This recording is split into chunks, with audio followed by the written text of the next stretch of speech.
Shingles.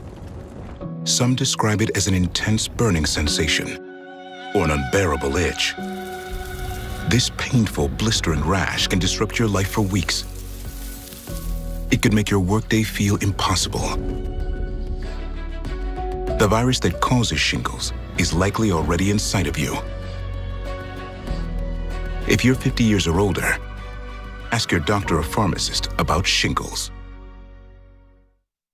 We're going to have to carry Mr. Hart out of here. I knew it. Monday on ET, Kevin, Mark, Regina, our wild exclusive with the Me Time Trio for a little sip, spill, and sing. I'm sorry. We leave you now with a sneak peek at tonight's Secret Celebrity renovation on CBS. We like the lady that hosts that, don't we? Yeah, she's pretty good. She's all right. I like her. All right, see y'all. Goodbye, everybody. Olympic gold medal ice skater Nathan Chen returns to Salt Lake City to help renovate the local sports complex in honor of Happening now. A double murder case dismissed, but it may not be over yet. We tell you what's happening with this 2018 shooting.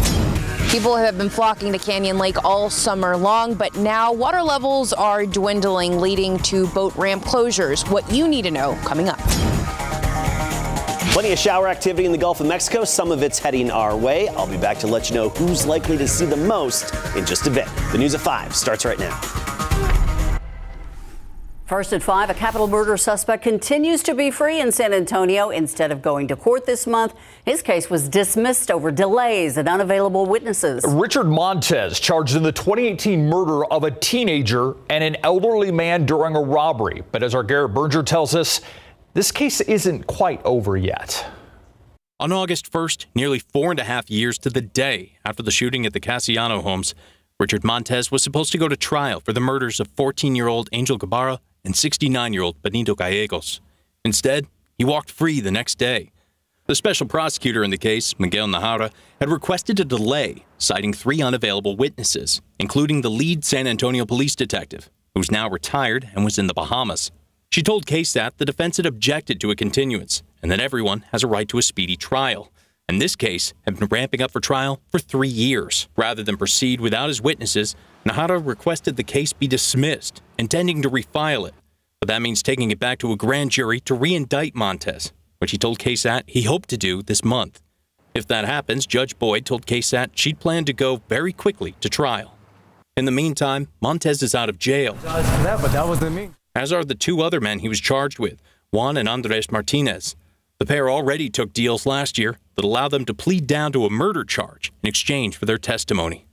Though Najera says it's not guaranteed he would have called them. Both men's sentencing was supposed to happen after Montez's trial. Right now, they're both scheduled for later this month, though that could change. Garrett Berger, KSAT 12 News.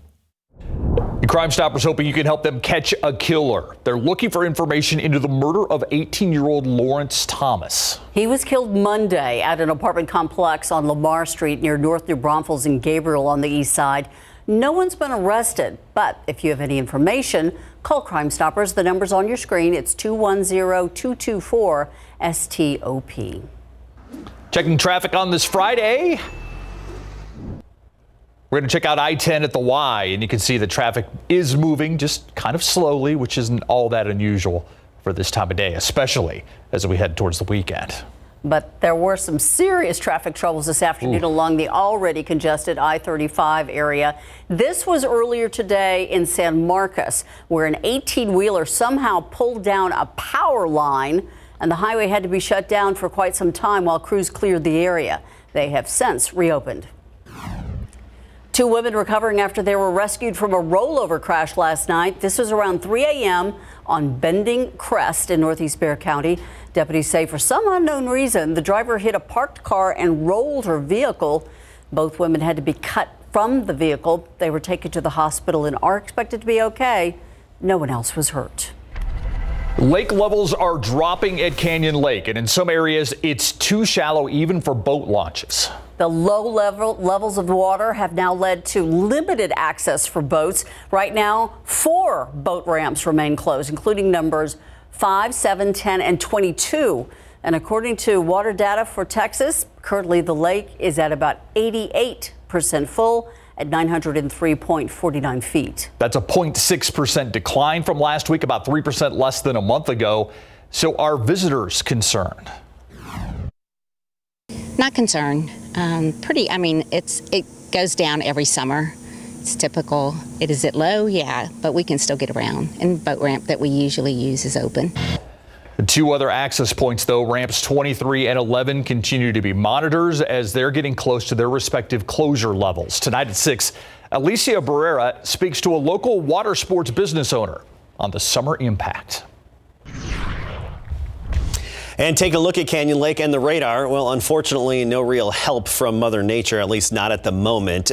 Rain chances still exist as we go through the weekend and even into early next week, but it's a bit of a complicated situation that we're going to explain in just a little while. First of all, some showers out there. You can see off to the east of San Antonio, Gonzales County, Lavaca County. This is far western. We're talking Shiner, Moulton area, and that's about it here, Gonzales, Lavaca County. It is kicking out an outflow boundary moving westward toward Luling and Seguin. That could start its own shower activity momentarily. And then just north of Poteet, we've got a downpour at this time. And by the way, one downpour did hit the airport today and gave us about 3/100 of an inch of rain, just like what we had yesterday. But this is all we have out there right now locally. Not a whole lot to talk about. Overall, a dry evening for most of us. 20% chance through 8 p.m. Temperatures falling down through the 80s. And get ready for a good soaking for part of South Texas in the days ahead. I'll break it down for you coming up. All right, thank you, Adam. Well, they stole a truck, tried to use it to break into an ATM, but the only thing this group of suspects was successful at is getting arrested. The attempted ATM theft happened around 4 this morning on Blanco Road, not far from Jackson Keller. However, San Antonio police say the truck was stolen days before. The owner reported it missing on Wednesday. She was informed about it being used in the crime this morning. At least 4 people facing charges in this case. Detectives are trying to determine whether they're connected to any other ATM thefts. Top secret materials, espionage concerns, all this revealed today when the warrant was unsealed for the FBI raid of former President Donald Trump's Mar-a-Lago home this week. Those details providing some answers. And as ABC's Faith Abube reports, a timeline too. A federal judge has unsealed the FBI search warrant and a list of items removed by agents at former President Donald Trump's Mar-a-Lago property. The filing indicates the Justice Department is investigating potential violations of at least 3 separate criminal statutes, including a statute under the Espionage Act. The unsealed documents show the FBI found 11 sets of classified materials, one of them marked as top secret SCI, requiring the highest security clearances that only a few in the federal government have. Sources tell ABC News the documents the FBI believed were illegally in Trump's possession were sensitive material with national security implications. The Washington Post also reporting that some of the material in Trump's possession included documents related to nuclear weapons. Trump no longer has a security clearance. There are laws against the improper handling of this material. Attorney General Merrick Garland says he personally approved the search warrant request approved by a federal judge who was convinced there was evidence of a crime at the former president's primary residence. The department does not take such a decision lightly. ABC News has learned the DOJ issued a subpoena for the documents in April. Then a small group of FBI agents visited Trump in June, requesting he return the sensitive material before escalating to a search warrant. They had amazing patience, in my view, considering the apparent sensitivity of what they were going after. And Republicans continue to threaten the DOJ and FBI with their own investigations of the agency if they take back control of Congress. They claim it's about oversight and transparency. In Washington, Faith Abube, ABC News. San Antonio currently in the high-risk category for COVID-19 transmission. As of today, the 7-day moving average is 810. But this week, the CDC has relaxed some of its guidelines, including no isolation for Americans, including the unvaccinated. For those who are testing at home, the CDC now says people should take up to 3 antigen tests to confirm a negative result. If your first 2 results are negative and you still have concerns, a 3rd test should be taken 48 hours later. Using 2 tests mitigates some of those performance issues for some of the more recent antigen test performance. When it comes to students back in the classroom, the CDC no longer recommends allowing kids who are exposed saying they can stay in the classroom without getting tested. The House of Representatives set to pass President Joe Biden's signature climate and health care legislation. It's the most significant congressional counter to climate change in a generation.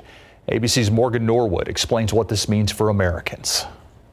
The biggest U.S. investment ever to help fight climate change passing the House. The Inflation Reduction Act now headed to the president's desk. Lawmakers debating the Inflation Reduction Act ahead of the vote. House Speaker Nancy Pelosi already celebrating a victory. Today is really a glorious day for us. We send to the president's desk a monumental bill that will be truly for the people. The legislation extends subsidies for Affordable Care Act subscribers, allows Medicare to negotiate prices on some prescription drugs, lowers the deficit, and includes $370 billion to address climate change. Americans looking to buy an electric vehicle would get a break, including a $7,500 tax credit for buying certain new electric vehicles and $4,000 for purchasing used ones. Plus tax breaks for Americans who make their homes more energy efficient by installing solar panels. The bill, perfect timing for Virginia White, who is now switching to solar. It made economical sense. Since I've been here, my bill has been going up and up. The massive climate change commitment comes as experts continue to sound the alarm about global warming. A new study finding that Antarctica's ice shelves are crumbling at its edges, with experts predicting the largest shelves to break away in the next 10 to 20 years. Advocates hoping this bill helps slow down emissions and global warming. The whole point of the bill is to put money into areas that improve the climate. And no word yet on when the president plans to sign this bill. It is considered a major victory for both Democrats and the president. Biden fulfilling several of his campaign promises within one single measure. I'm Morgan Norwood, ABC News, Los Angeles. And sticking with the climate, Texas has been hit with record-breaking heat over the summer. We're all dealing with inflation.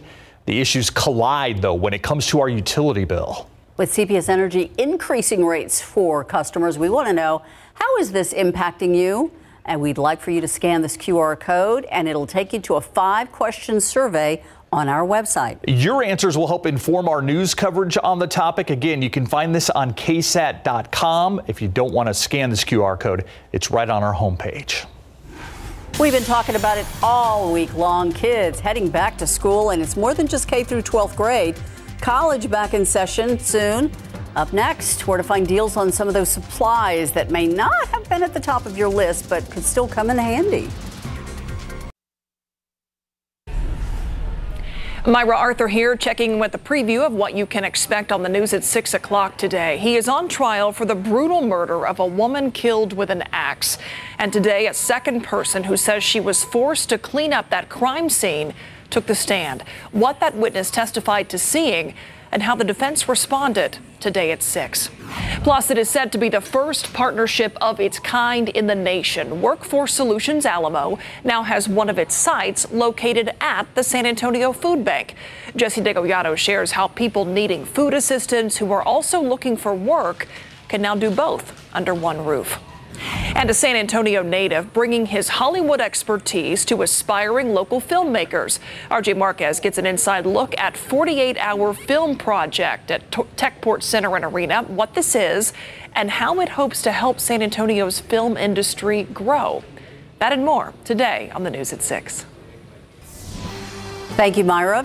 Back to school shopping can mean more than pencils and new shoes. It also means upgrades to electronics or maybe a dorm room. We know stretching your dollar is important right now, so 12 on your side's Marilyn Morris shows us some top-rated products that are on sale right now. As the kids head back to class or the dorm, it's time to do some smart shopping. When shopping for school items, comparing prices can help you save a lot of money up front. Think about dollar stores, office supply stores, and wholesalers, which can be great options as well. Consumer Reports tracks prices of its top tested products and found some discounts just in time for back to school. For a smart device that easily slides into a backpack, a tablet is a good fit. This top-rated Samsung Galaxy Tab S6 Lite is now $300 at Best Buy. That's $130 off. It has a 10.4-inch screen and plenty of storage for a student. Headphones can help with study time. The Bose Soundlink around-ear headphones, too, are now on sale for $142.49 at Amazon, nearly $90 off. CR says these lightweight wireless headphones have very good sound quality. If organization spells success, a label maker can help. The Brother P-Touch Cube is now $59.98 at Walmart. College students with those 8 a.m. classes or late-night study habits could use a coffee maker. This Hamilton Beach coffee maker is on sale for $80 at Amazon. And here's a bright idea to upgrade a dorm or study area: a smart light bulb. This one from Wise is compatible with Alexa and Google Home, and it's on sale for $15 at Amazon. Right now is also a great time to find discounts on earbuds, smart speakers, and laptops. And remember to shop smart and ask for those student discounts. Marilyn Moritz, KSAT 12 News. All right, on this Friday, yes, we're hoping for more rain as we take a look at Bronick Lake. We are also checking out the Gulf for the possibility of some moisture, Adam. Yeah, and it looks like some Gulf moisture will be headed our way in the days ahead. Overall, by and large this weekend, I don't anticipate a whole lot of precipitation around town. Odds increase a little bit throughout Sunday and then into Monday, but it's not going to be equal opportunity for the pending rainfall, which will be a good soaker for some. I'll get into those details in a moment on who's going to see the most rain and when in just a sec. First of all, looking at the radar right now, we had one shower pass over the airport earlier today that moved us from 97 down to 84, and now we're back up to 99 degrees. So big fluctuation. One little shower just clipped some western portions of Bulverde over the last hour and now dissipating as it moves on into Leon Springs. Overall, very isolated in nature is what we have out there right now. And through sunset, we'll have some of those highly isolated showers. The focus is this little circulation we're detecting just south of New Orleans. That's a disturbance, basically. It's a little bit of energy that's over the Gulf of Mexico. A lot of moisture associated with it. You can see the widespread areas of rain. This will become a little more concentrated as it heads our way and focus the precipitation, kind of funnel it mostly south of San Antonio. Overall, very good news, especially for some dry ranches and farms south of Highway 90. All right, let's get into the details here. Futurecast starting with tomorrow. About a 20% chance. Not a big deal. Kind of like what we had today. One or two measly little pop-up downpours, not really making a difference. By and large, I think Saturday's going to be dry with a mixture of sun and clouds. We get into Sunday, increasing rain chances throughout the day. That's when the moisture is going to move onshore. Sunday, Monday, and early Tuesday is when we'll be tapping into that Gulf moisture. And again, it's going to be good for some folks south of San Antonio. This is Sunday, 4 a.m. Notice some showers, Corpus Christi area, all the way up to Matagorda Bay. We get into Sunday afternoon, some scattered activity, probably just clipping parts of Bexar County and surrounding communities, but the bulk of the moisture, bulk of the rain south of San Antonio throughout the day on Sunday. And then notice even as we get into Monday, this is a very slow-moving system. And actually, that bodes well for us. We need the rain, obviously. We're very drought-stricken. The slower the system, the more time it has to drop that soaking rain. And this is going to last all the way into the early part of Monday. So here's a good breakdown for you across our area. San Antonio, Comal County, Kendall County, you can get to Medina County. We're talking a 40% chance of rain Sunday and Monday. So nothing all that extraordinary. But you head south, you get to Carrizo Springs, Crystal City, Charlotte, Beeville, Cotulla, Los Angeles, Fowlerton, Tilden. 70% chance. So big difference north to south, not just in our odds, but of course that translates to accumulations. Rainfall potential Sunday through Tuesday. We're talking around San Antonio, surrounding areas, maybe a quarter of an inch to a half an inch. That's from Sunday to Tuesday, a pretty long time span. But you get farther down to the south and we could be talking a few inches of rain, 1 to 3 possible. And of course, those totals could move a little bit north to south, so we'll keep you updated with the changes as they come in. Today, 99, that was our high temperature. 2/100 of an inch of rain, so that makes 5/100 total between yesterday and today. 98 in Divine, 94 Bulverde, Randolph at 97 degrees, 104 Cotulla, 102 Pleasanton, and Del Rio at 100. But by and large, we're in the 90s. So tomorrow we start the day at 76, make it up to 98. A partly cloudy day. I wouldn't cancel any outdoor plans or rearrange them for these rain chances. Just a quick splash and dash, 10 to 20% chance. Sunday, we increase it to 40% throughout the day, but even higher south of San Antonio. Monday, very similar situation, 40% locally, but along the Rio Grande and south of San Antonio, Monday's your day. That's the way it looks right now. Of course, very fluid situation as this is a developing little circulation out there over the Gulf, and we'll keep you updated as we fine-tune the forecast details. But overall, looks like some folks south of town getting some soaking rain in the days ahead. Looks very promising. Thank you, Adam. All right, these guys need to form a connection if the Cowboys are going to do anything this year. You're talking about, of course, Dak Prescott and CeeDee Lamb, who's now their new #1 wide receiver. When we come back, Dak Prescott may not be starting in their preseason game tomorrow night, but he's very thankful for the work he's already gotten in with his favorite wide receiver now. And our big game coverage previews take us out to Lavernia. Coming up. Camping with KSAT, powered by Davis Law Firm. Dallas Cowboys had today off in Denver as they prepare for the first preseason game tomorrow night in the Mile High City. That's after a little chippy workout with the Broncos yesterday in the high altitude that had some of the attitudes on edge. And while most of the starters will not see action tomorrow night, star quarterback Dak Prescott has used the workouts up until this point to get more comfortable with his new #1 wide receiver, CeeDee Lamb. We're just continuing to grow. I told y'all back in the spring my excitement for CD and what he was going to be able to do, and just whether you say Kellen's featuring him or him just being able to play every spot in the offense. Defense doesn't know when he's coming at him, where he's coming at him from. That makes it tough on them, and I just think you just saw our growth a little bit, just me and his relationship, and just continue to grow day and day and take more steps. The Dallas Cowboys face the Broncos in Denver tomorrow night. The Houston Texans will be hosting the New Orleans Saints in their preseason opener tomorrow night in NRG Stadium. It will give us a chance to see former Baylor safety Jalen Petrie in action as an NFL player. Oh, I'm very eager. I love the games. In practice, you're not able to, hit and drive through finish a lot of plays. So, it'd be great to go out there and, compete with my teammates and run to the ball.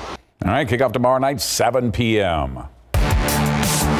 Our big game coverage previews take us to Lavernia High School, where we're in Bear Country. That's where new head coach Brad Mulder will be looking to build on last season's 2-9 finish, even though it included a playoff berth in District 15 4A Division I. The Bears welcome back 11 starters, 5 on offense, 6 on defense, including quarterback and defensive back Stratton Hayes and running back and linebacker Justin Thompson. It was a change. I didn't really see it coming at first, but with these new coaches, I think we're going to do really good this year. We had a young team last year, a lot of sophomores, juniors starting. It was good for them to get that experience and on varsity. They had a rough season last year, ended up getting in the playoffs, but had a rough year, and we're looking to turn that around. And I think it's just the expectations, the bar's been set pretty high, we're using it as motivation. I always love going out there. The Lavernia Bears will kick off their season on the road August the 26th against Burnett at 7:30 p.m. That is, get this, 2 weeks from today is the first full Friday night of high school football in San Antonio and South Texas. Yeah, so you need to relish these Fridays. Ramp up. Before you get right in the middle of it, Fully right? involved, yes. Yeah. Thanks, Greg. We'll be right back.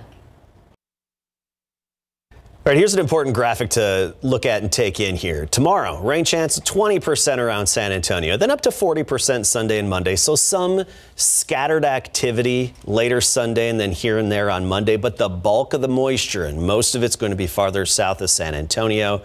Well, a little below 100, though, through the weekend. That's nice. Near 90 on Monday. Thanks, Adam, and thank you for watching. See you at 6.